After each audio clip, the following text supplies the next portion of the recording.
বাজারে মাছ কাটার পর যে আঁশ একসময় আবর্জনা হিসেবে ফেলে দেওয়া হতো, সেই আঁশই এখন অনেকের জন্য খুলে দিয়েছে নতুন আয়ের পথ। মাছের আঁশ সংগ্রহ করে ধুয়ে রোদে শুকিয়ে বিক্রি করছেন স্থানীয়রা। এতে যেমন অপচয় কমছে, তেমনি তৈরি হচ্ছে বাড়তি আয় ও কর্মসংস্থানের সুযোগ। হ্যাঁ, মাছের আঁশ বিক্রি করি তো লাভবান হয়েছি। ওই জন্য মাছের আঁশ আনে, আবার ভালো করে পরিষ্কার করে ধুয়ে আবার শুকায় রোদের মধ্যে দিয়ে বিক্রি করে। কুড়িগ্রামের রাজারহাট উপজেলার হাড়িডাঙ্গা মাঝাপাড়া গ্রামে এমন উদ্যোগ দেখা যাচ্ছে। স্থানীয় কয়েকজন মৎস্যজীবী ও মাছ ব্যবসায়ী বাজার থেকে মাছের আঁশ সংগ্রহ করে বাড়িতে এনে পরিষ্কার পানিতে ধুয়ে কয়েকদিন রোদে শুকানো আঁশ পরে বস্তায় ভরে পাইকারদের কাছে বিক্রি করা হয়। এখন এই আঁশগুলো যে বিক্রি করি, প্রতি মন বিক্রি করি আমরা 3500 থেকে 3000 টাকা মন বিক্রি করি। এটা রংপুরের লোক এসে আমাদের কাছ থেকে নিয়ে যায়। আমরা শুনছিলাম এই আঁশগুলো নাকি বিদেশে পাঠায় ওনারা, কিন্তু আশাগুলো যে আমরা নিতেছি মোটামুটি খুব ভালো লাভবান হইতেছি। এই উন্নয়ন সংস্থা RDRS বাংলাদেশের সহায়তায় প্রায় 2 বছর ধরে এই উদ্যোগ পরিচালিত হচ্ছে।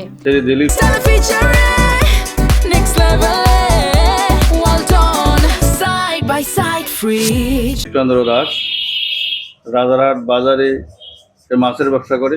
মাছের আয় বিক্রি করার জন্য আমরা RDRS বাংলাদেশ তাকে উৎসাহিত করি এবং এই মাছের আয় বিক্রি করে বৈদেশিক মুদ্রা অর্জন করা যায়।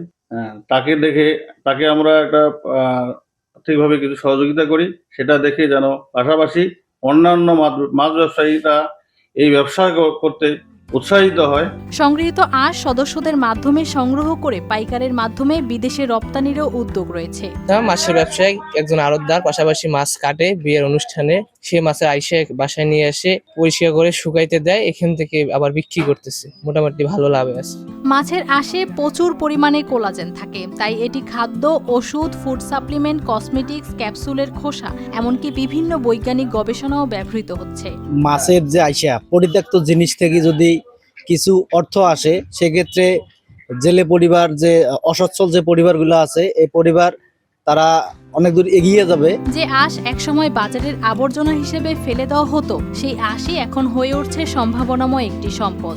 সংশ্লিষ্টদের মতে সঠিক উদ্যোগ ও প্রক্রিয়াজাতকরণ বাড়ানো গেলে এই খাত থেকে বৈদেশিক মুদ্রা অর্জনেরও সম্ভাবনা রয়েছে। News desk, RTV।